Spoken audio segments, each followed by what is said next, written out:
The roar shattered the sky before the darkness even arrived. A warning carved from courage and fear that rolled across the Pride Lands like thunder. Animals froze mid-step. Birds scattered from trees. The wind itself seemed to hesitate, as if the world knew something irreversible had begun. This was not a battle for territory, nor a clash born of hunger or pride. This was the moment everything would change.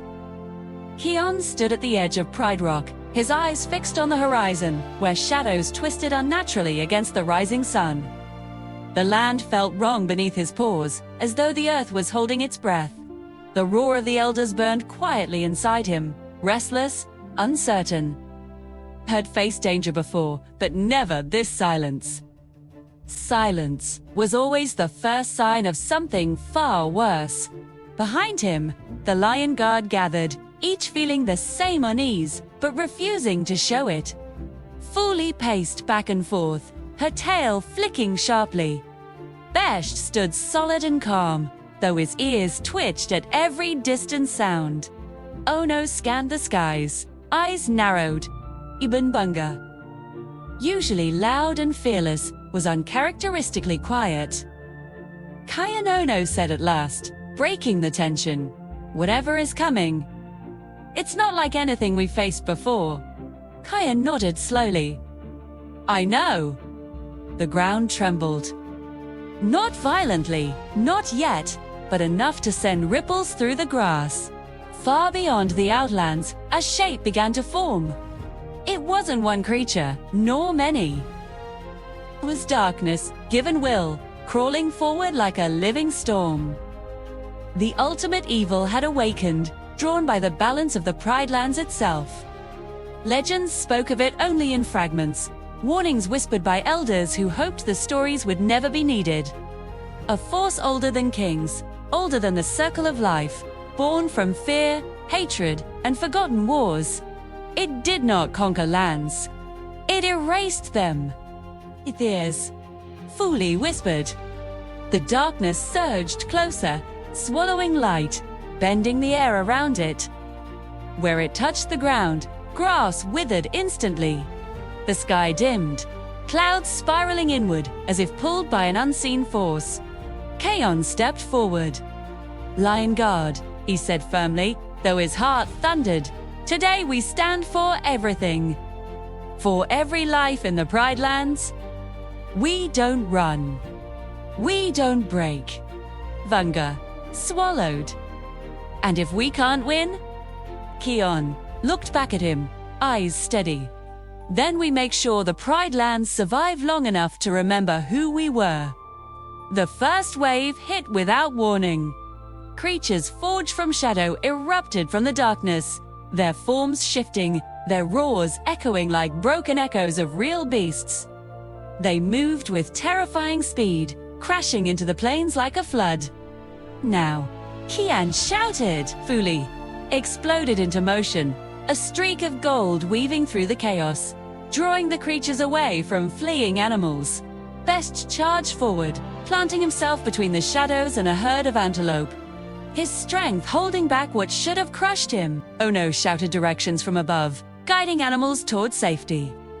Bunga leapt into the fray with reckless bravery, striking shadows that dissolved only to reform again. Kion unleashed the roar. The power tore through the battlefield, scattering the shadow creatures, blasting them backward like leaves in a storm. The earth cracked where the sound struck, and for a moment, hope flared. But the darkness did not retreat. Instead, it adapted. The shadows reformed faster, thicker, their movements sharper, as if learning with every second. A deep, echoing laugh rolled across the land, not from one throat, but from the darkness itself. "So this is the roar," the voice rumbled. Power without understanding. The ultimate evil emerged partially from the storm, its massive form barely contained by reality. Eyes like burning voids fixed on Kion. "You protect this land," it continued. "Then watch it fall." A surge of energy blasted toward Kion, slamming into him and throwing him across the rocks. Pain exploded through his body as he struggled to rise. The roar flickered inside him, unstable. Kion, fool, he cried. Besht charged toward him, but was struck down by a collapsing wave of shadow. Ono spiraled to avoid a blast of dark wind.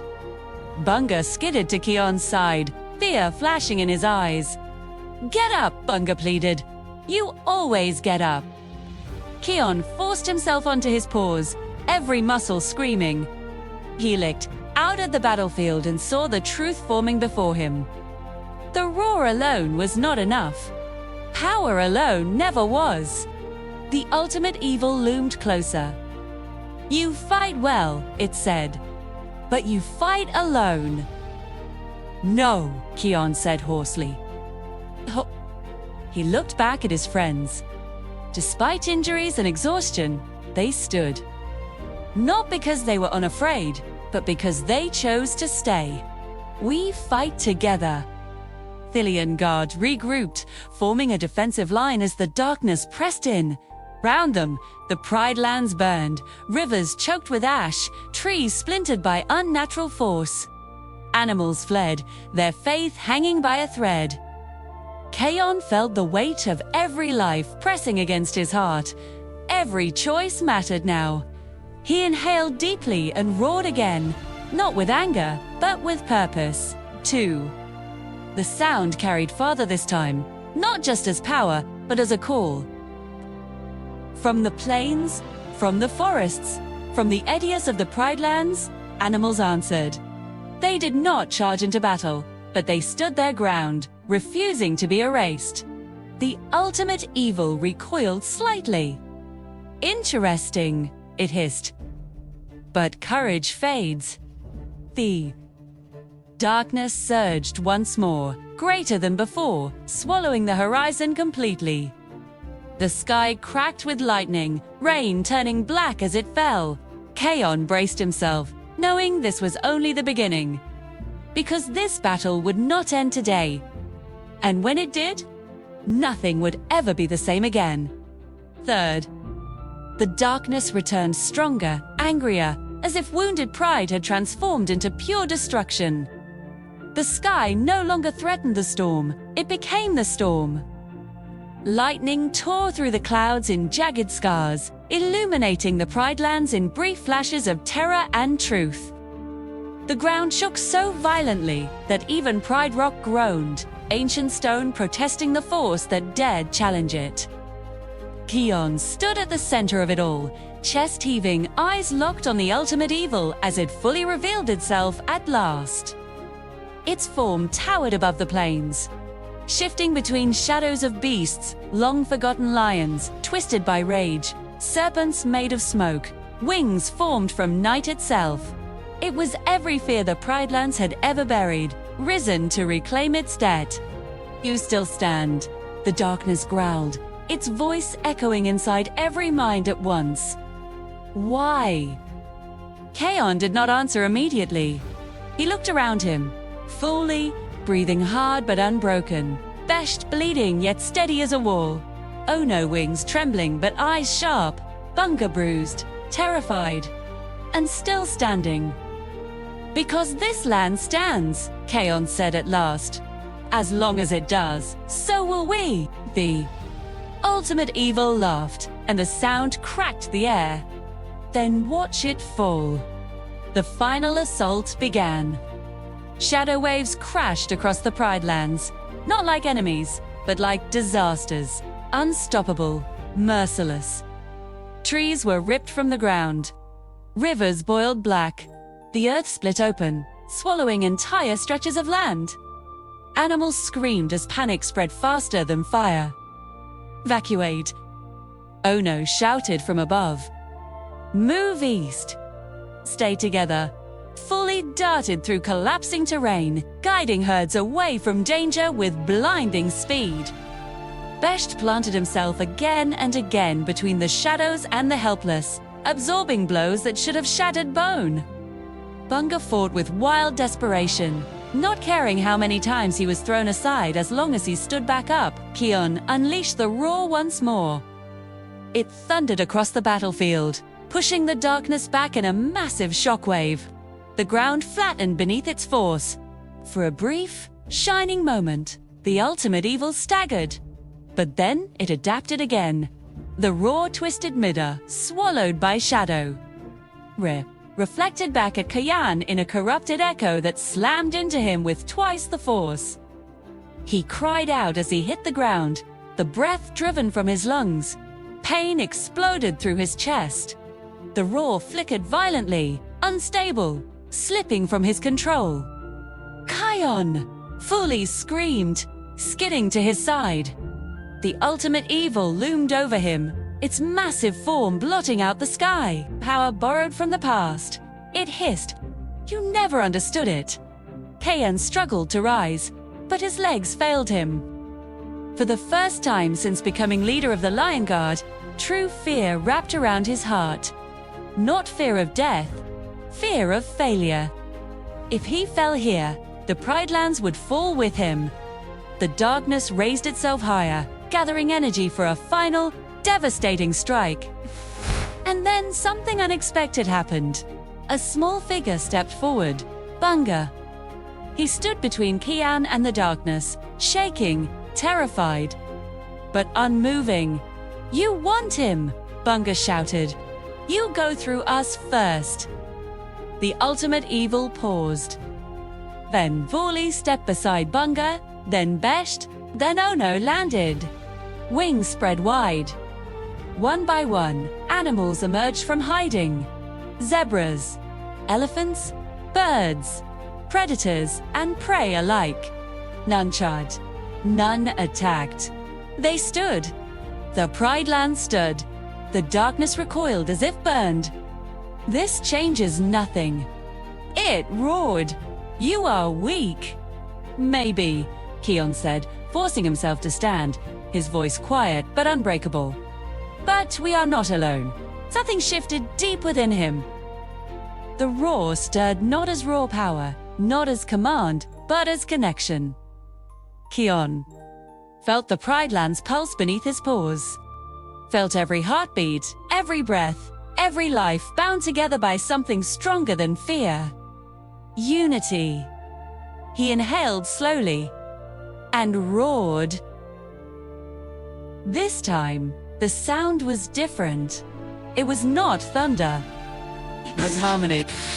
The roar spread outward in waves of golden light, weaving through every living thing it touched. The darkness screamed as cracks tore through its form, shadows peeling away like dead skin. No, the ultimate evil howled. This is impossible. This, Kion said, eyes blazing with calm certainty, is the circle of life. The light surged. The darkness collapsed inward, pulled apart by the very land it sought to destroy. Shadow creatures dissolved into nothing. The sky tore itself open as sunlight pierced through the storm clouds for the first time. Brr. With a final earth-shaking cry, the ultimate evil shattered, not exploding, but unraveling, reduced to whispers of fear scattered to the wind. Silence fell. Not the heavy silence of dread, but peace. Rain softened into gentle drops. Smoke faded. The ground stilled. Slowly, cautiously, the Pride Lands breathed again. Kion collapsed to his knees, exhausted beyond words. Fuli was there instantly, pressing against his side. Besh let out a shaky laugh of relief. Bunga cheered louder than anyone, tears streaming down his face. Ono circled once before landing, eyes wide with awe. It's over, Ono whispered. The sun rose fully over the Pride Lands, golden light washing across scars, promising healing. Animals emerged from hiding, not cheering, but bowing their heads, not to power, but to courage. Kion looked out over the land he had nearly lost and finally understood what it truly meant to lead. Not to command, not to rule, but to stand when everything else falls. The Lion Guard stood together at Pride Rock, battered, changed, and unbreakable. The battle had changed everything. 2. The Pride Lands would never forget the day darkness came. And Courage answered,